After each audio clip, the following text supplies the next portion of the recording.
人为什么要旅行？是为了探索世界，体验不一样的文化与生活，是为了放松身心，暂离现实的压力及紧张的情绪，是为了创造回忆，有景色、人文及美食烙印出难忘的记忆，是为了激发灵感，在不熟悉的环境中打破常规的思维，是为了见识不同，从历史、艺术及自然来丰富视野。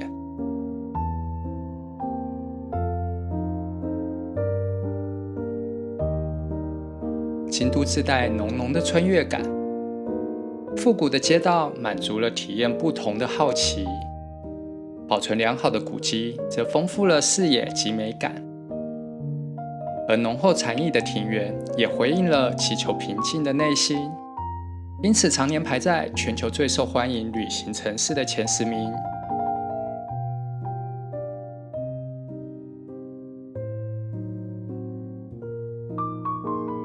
这几年游客爆发，造成过度观光的现象。来京都旅游，身旁的外国人比当地人还多，既没有体验不同文化，也没有远离人群和压力，更无法好好欣赏文化和古迹了。但如果因此而觉得京都不再适合旅行，就像是不喜欢餐厅隔壁桌的客人，而讨厌这家餐厅的美食一样的可惜呢。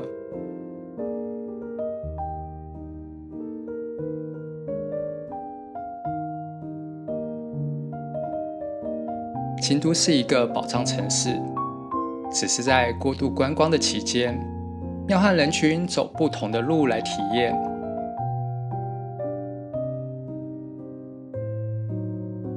分享时间，大部分观光客不熟的寺院，这些地方远离人潮，里面还有个优美的庭园，可以独享宁静，在无人打扰的环境里丰富心灵。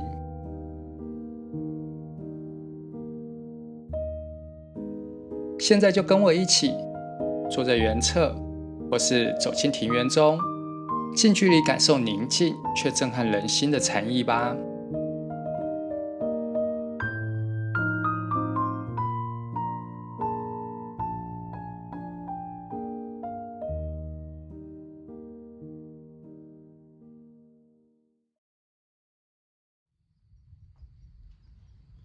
位在若北的妙满寺，要坐瑞山电铁到牧野站，再步行约10分钟可以到达。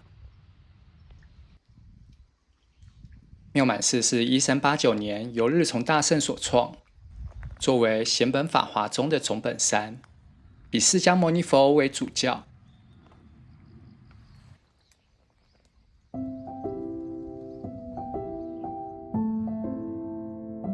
寺院的左前方有个高大精致的佛塔，这里其实是舍利塔。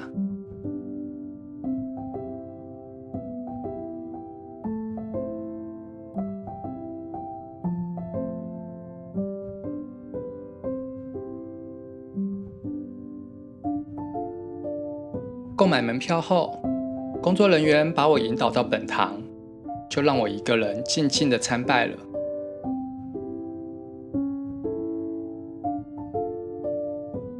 走到雪月花3亭之一的雪之亭，这里是被誉为排剧创始人的松永真德所建的枯山水庭园。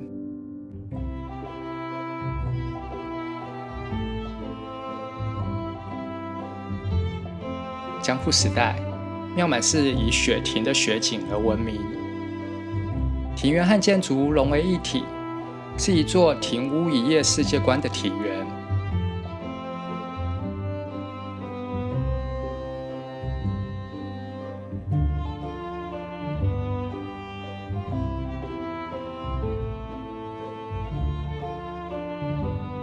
白沙、石块、植栽、假山，画面错落有致，构图层次分明。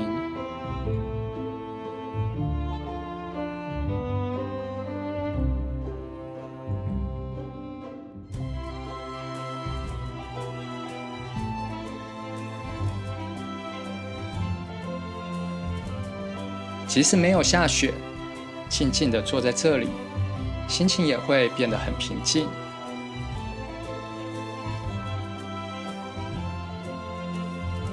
背景水流的白噪音，像是不会中断的节奏，持续拍打内心的杂念，达到止水的境界。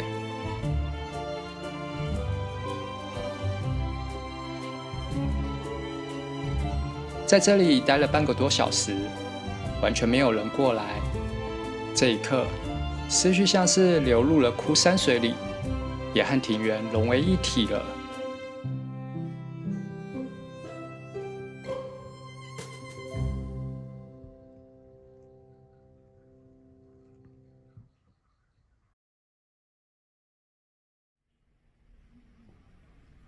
著名的33间堂旁边，有个很容易被忽略的宝藏寺院智积院。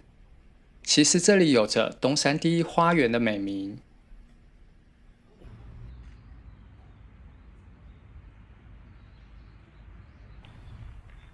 这里是真言宗智山派的总本山，地位非常高。不过这里很幽静，很适合一个人散步散心。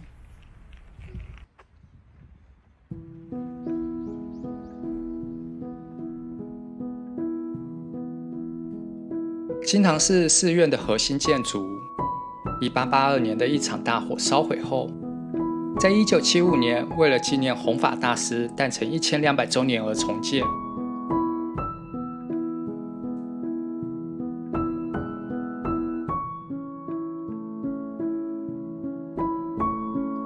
钟楼、不动堂、珍宝馆，细心维护的古迹里，还保藏许多国宝级的艺术品。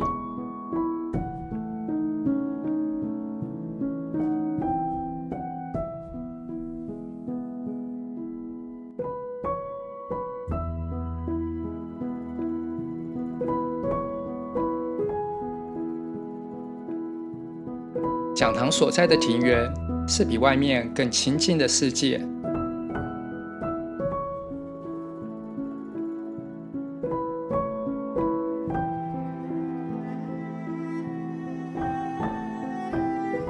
这座景观花园是千利休喜欢的庭园，开创了假山和喷泉的庭园造景风格。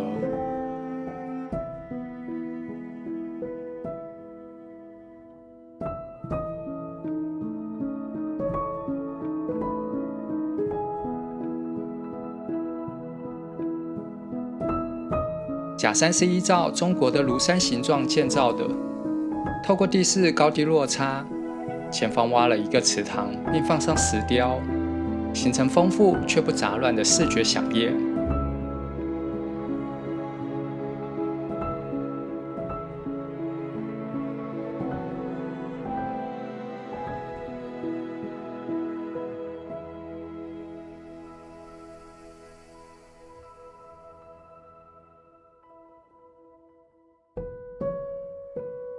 庭园四季都有不同的景色，每年4到6月杜鹃花盛开的时候是旺季，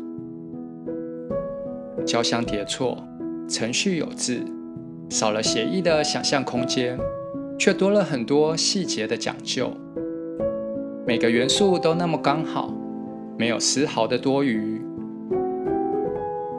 看着四季变换的庭园发呆，美景自然地烙印在脑海中，好像不需要刻意，幸福就出现在眼前了。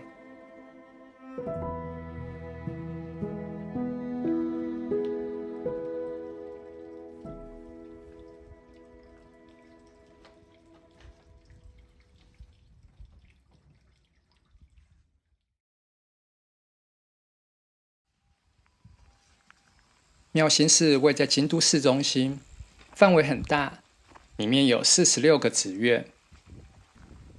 日文意思是开悟之心的寺院，本来是天皇的离宫，1337年改建为禅寺。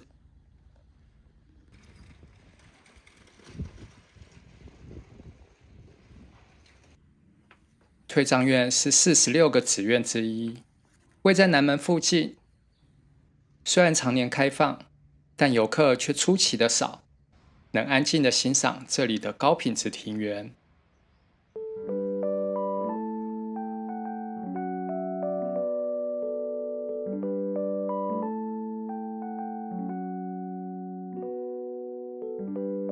本堂是国家重要文化财，里面展示日本最古老的水墨画漂年图，可以坐在这里看着国宝发呆。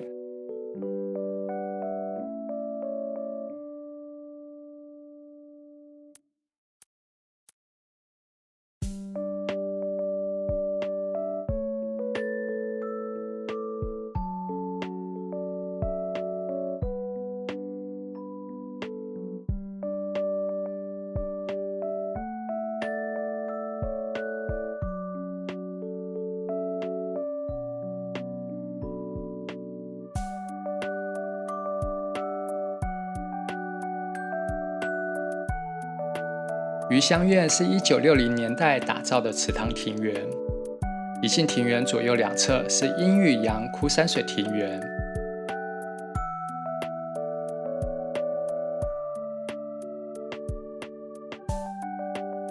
往深处走是围绕池塘流水设计的庭园，这里被视为昭和时代最美的庭园之一。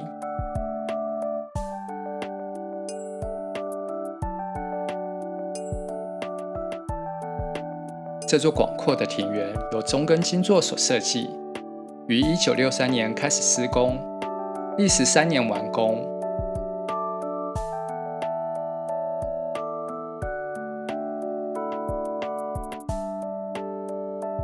欣赏的动线从侧面慢慢走到正面，越来越凸显庭园的深度，视觉上更显得宽广。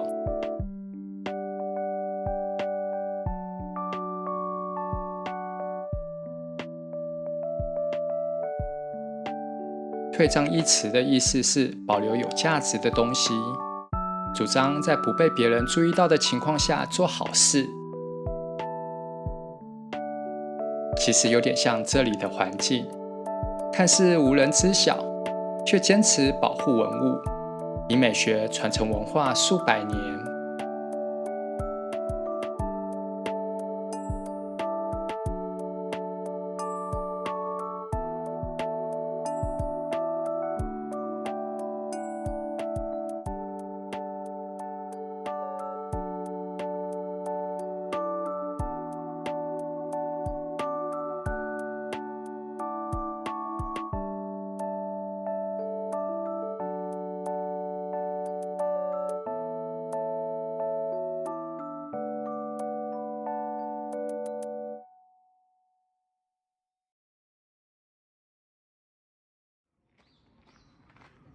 大德寺和妙心寺有点像，都是面积广阔，涵盖许多寺院的寺庙。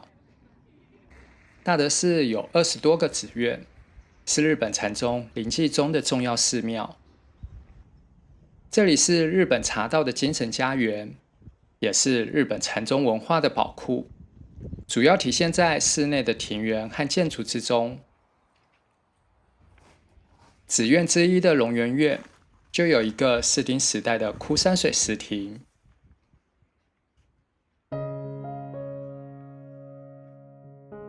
进门会先看到日本最小的东堤湖石亭，仅用4坪的白沙就象征着大海的辽阔。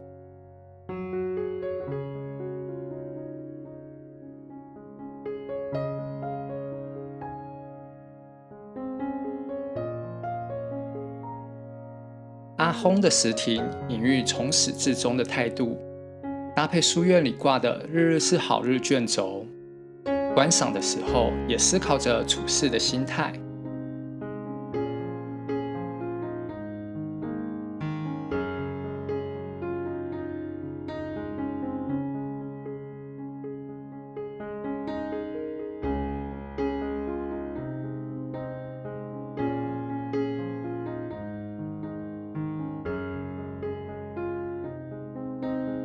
方丈南庭是龙源院最大的庭园，白沙就像大海奔流，视觉上的左侧是铺满青苔，象征长寿的龟岛，右侧则是一动一静的鹤岛。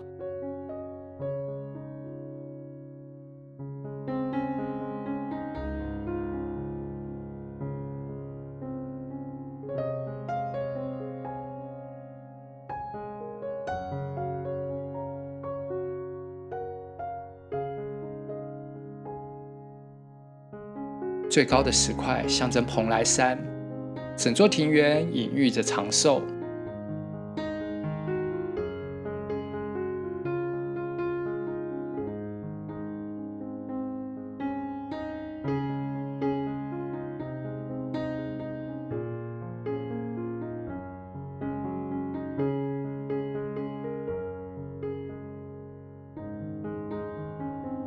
方丈北庭是大德寺内最古老的庭园龙吟亭，远处的石块象征自我觉醒，更加接近自我的理想。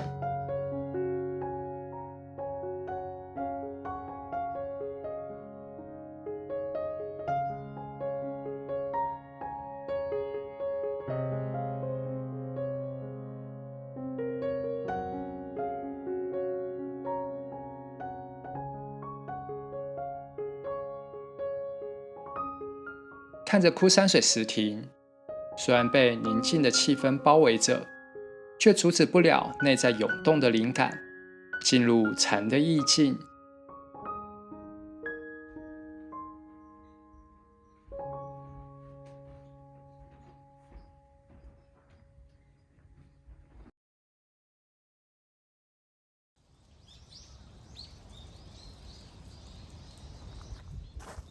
京都在建成的时候，在城市的东西南北分别安置了青龙、白虎、朱雀、玄武四大神兽，而南边朱雀的守护地就是城南宫。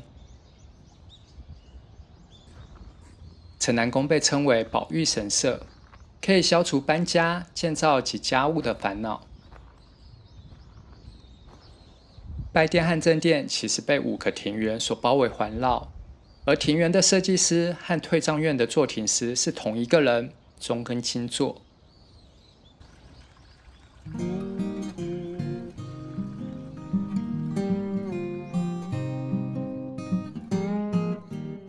室町之庭是仿照室町时代风格的散步式花园。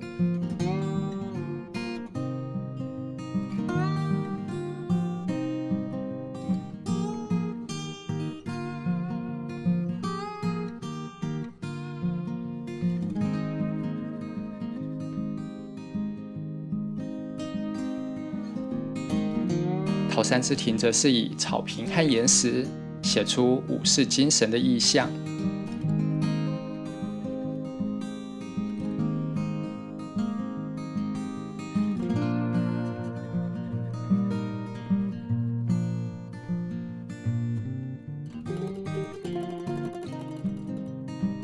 城南立修庭园则是重现平安时代离宫景观的枯山水庭园。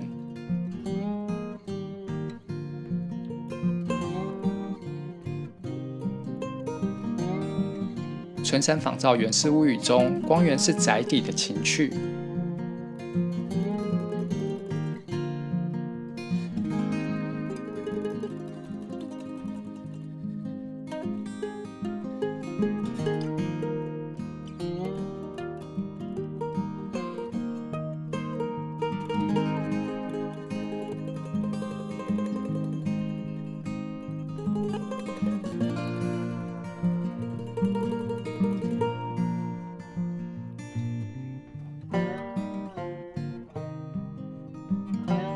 平安之庭的范围很大，以红叶包围的水池为核心所建，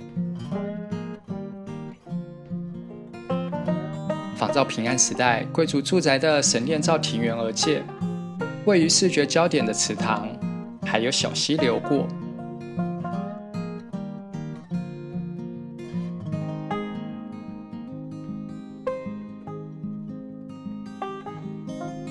地上爬满青苔，从初夏到深秋，生机勃勃的新绿和火红的秋叶，一定会让人流连忘返。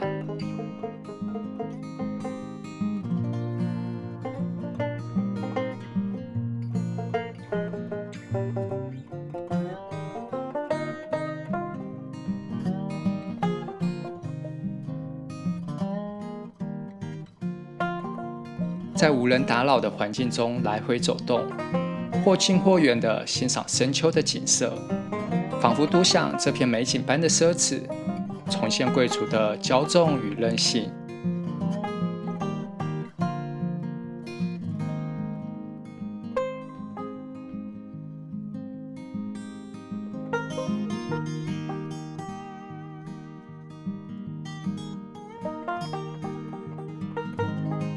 这里离主要的观光区有点距离，因此游客比较少。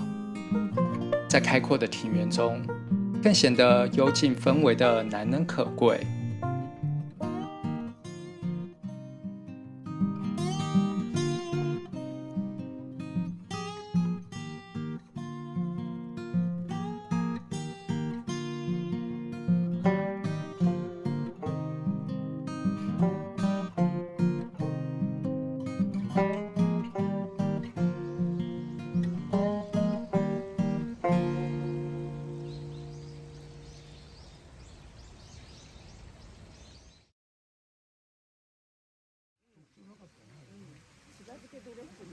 虽然旁边有个超人气景点3000院，时光院低调的四门，也阻挡了一些追求热闹的游客。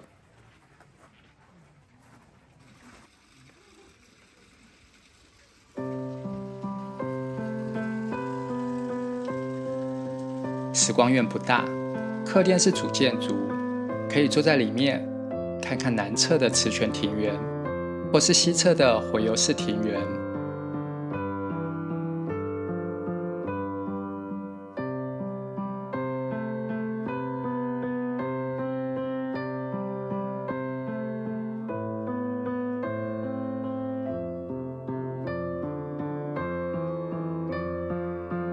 这里供奉地藏菩萨，最早创立于14世纪，历经复杂的历史变迁。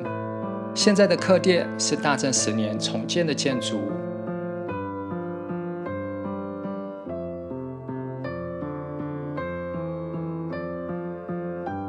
可以远观，也可以步入层次分明的庭园，借着远方的山景，有种开阔的慷慨。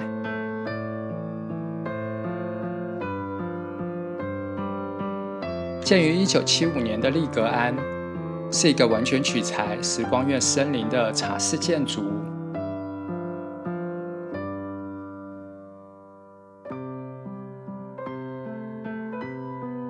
近景精致，远景写意，有别于3000院的梦幻。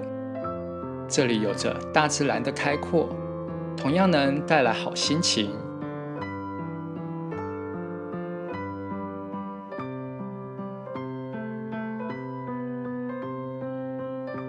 在庭园中流淌的水声，是冲击石头的单调节奏，却能洗去心头的烦恼。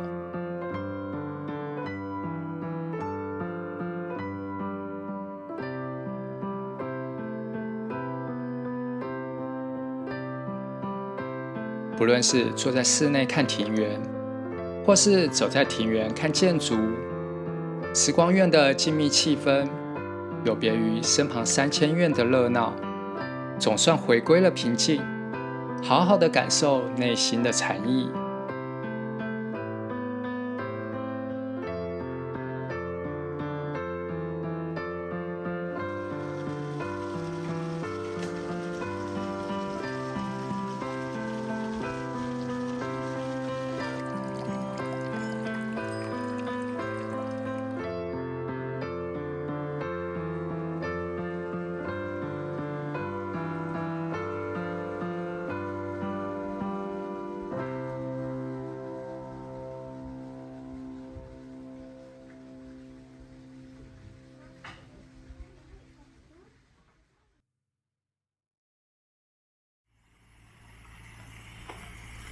位在洛北的石像院，要坐瑞山电铁到延昌站，再步行穿越住宅区才会抵达。石像院是一座门基寺院，也就是由皇室后裔担任住持的高级寺院。建于13世纪，由天台宗僧侣创建。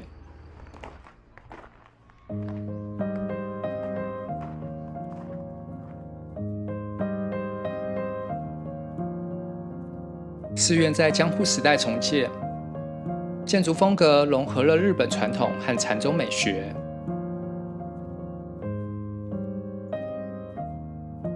这里有2个庭园，枯山水石亭非常写意，借景后方的山，画面层次分明，有点孤寂，却又带着一点点倔强的生命力。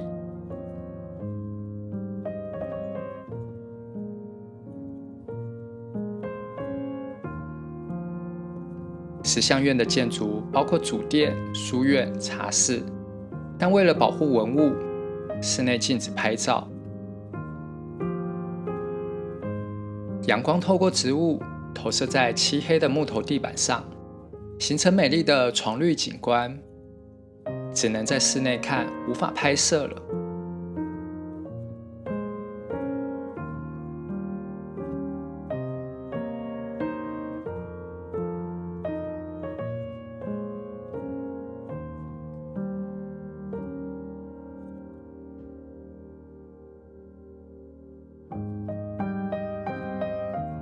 建筑后方还有个精致小巧的庭院，园里爬满绿植，有股生气勃勃的姿态，和刚才的枯山水石亭有截然不同的风格。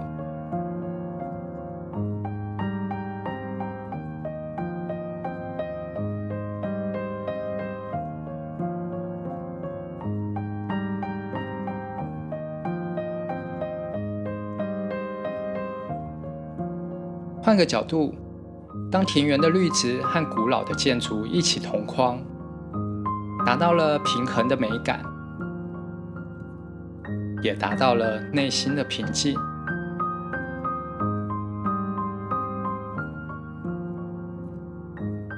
石像院是一处历史悠久的寺院，也是心灵的避风港，远离都市的喧嚣，享受洛北的宁静。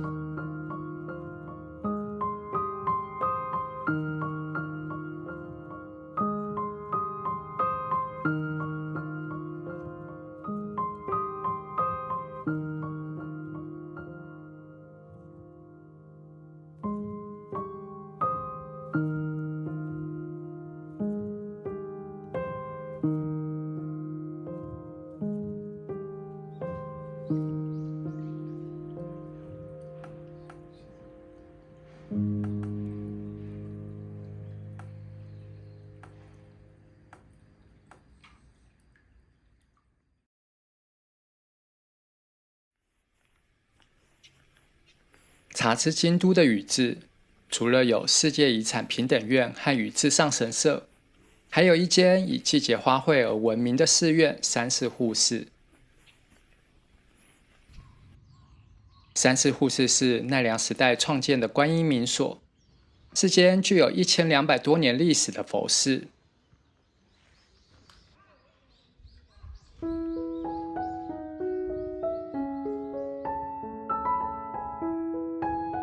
位在半山腰的本堂是江户时代的建筑，可以摸摸本殿前的圣运之牛及福德兔，祈求好运与健康。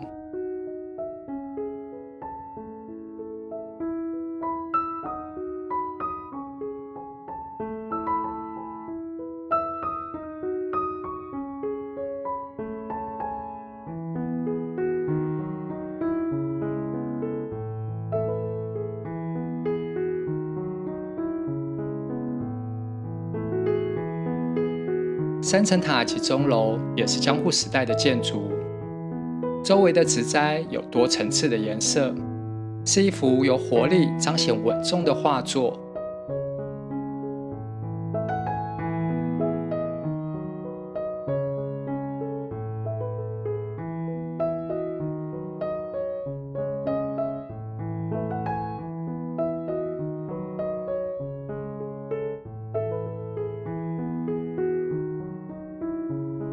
这里的布鲁士庭园，夏天会开满绣球花，是这座庭园最风光的时段。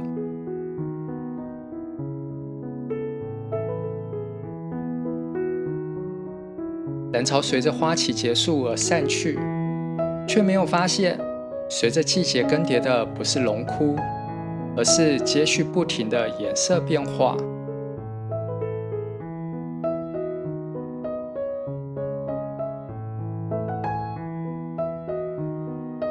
秋天造访，虽然不是成群的红叶绽放，些许的红叶点缀，似乎更融入庭园的构造，突出层次的多元。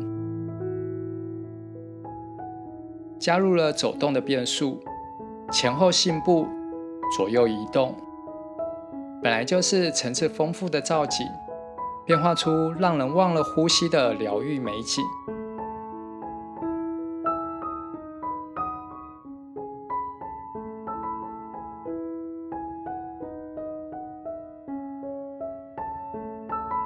有历史，有艺术，有美景。走在山寺护寺，像是在自然中上了一课，学到了珍惜当下的乐趣与满足感。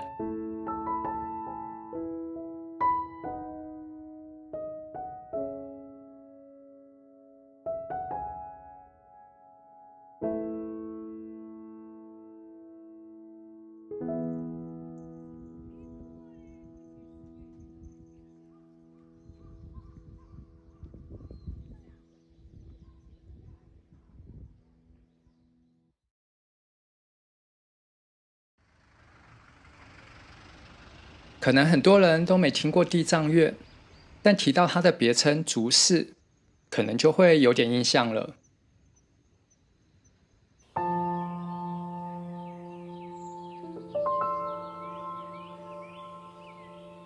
地藏院离台寺西方寺及林冲寺很近，公车坐到台寺站，再步行5分钟就到了。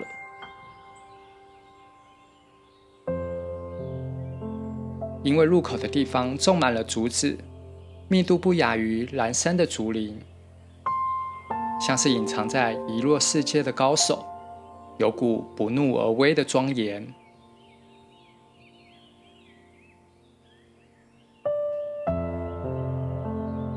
地藏院是临济宗的寺院，建于1367年，主要祭祀地藏菩萨。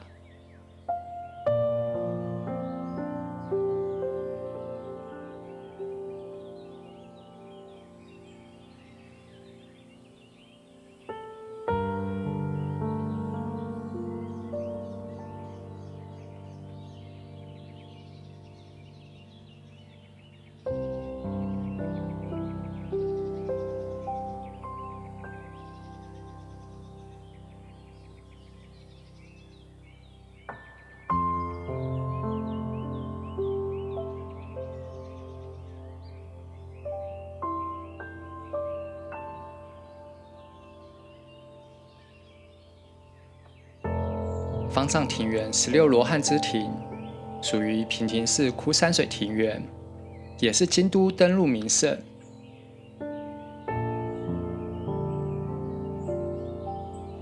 草地上的石块象征16罗汉，代表正觉智慧。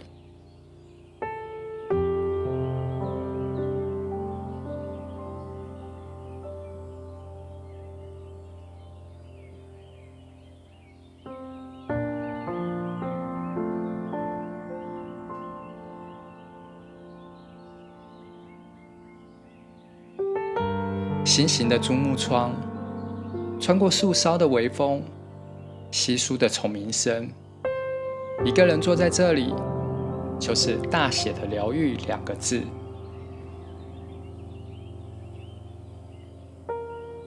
小小的世界，看似有限的视野，却蕴含无限的想象空间。也许是附近的西方寺太有名，导致这里被外界忽略。不过，也因为这样，我才能享受到京都本该要有的宁静。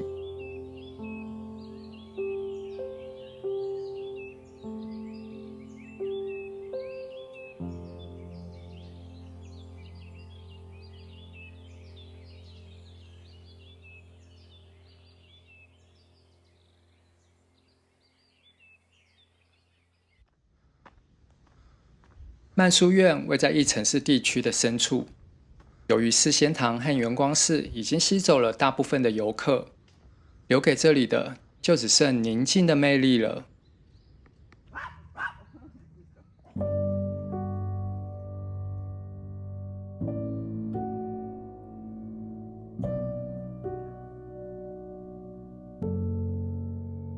曼殊院的历史可以追溯到西元8世纪，由僧人最澄创建。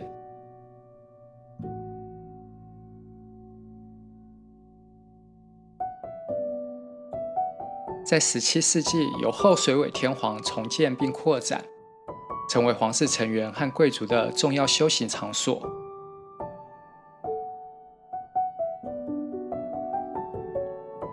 境内有2个庭园，一个是芒龟浮木之庭，简单的枯山水样式，却传达出多层次的情绪和意境。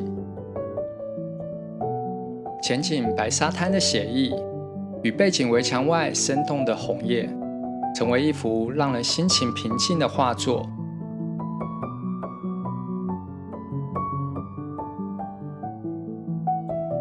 传递侘寂美学的精神，在安静和孤独中寻找深刻而丰富的情感。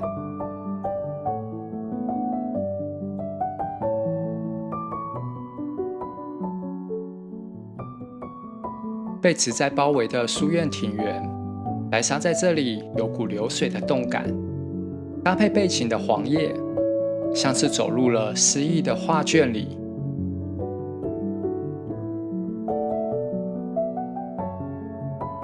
鲜红、橙黄、金灿、翠绿，古迹建筑在这里更显韵味，成为世外桃源的代名词。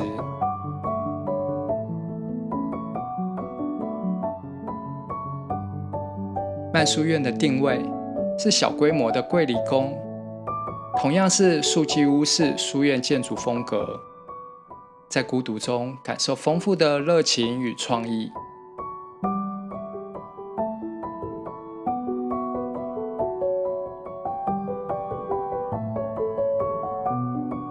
在廊下游走，植栽的排列组合像是永远解不完的数学题，看似简单却又想象无限，无声的画面却涌出爆裂的灵感。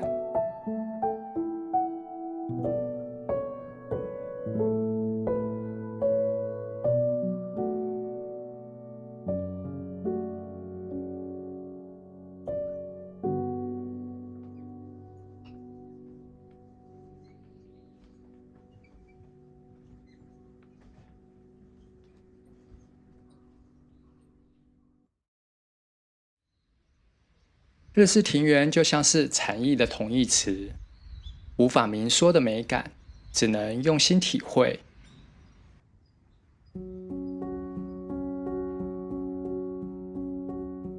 有些庭园构图精美，层次分明，而有些庭园写意奔放，任由欣赏者自由想象。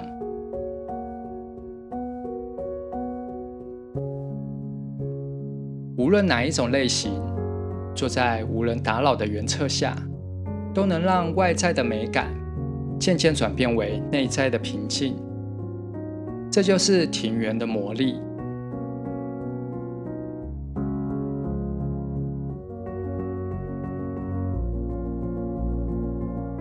在过度观光的京都里，你有哪些避开人潮的私房景点吗？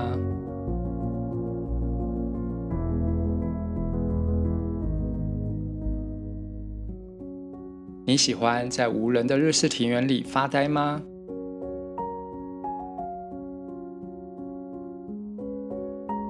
分享的10间庭园里，你最想去哪一间享受午后的悠闲时光呢？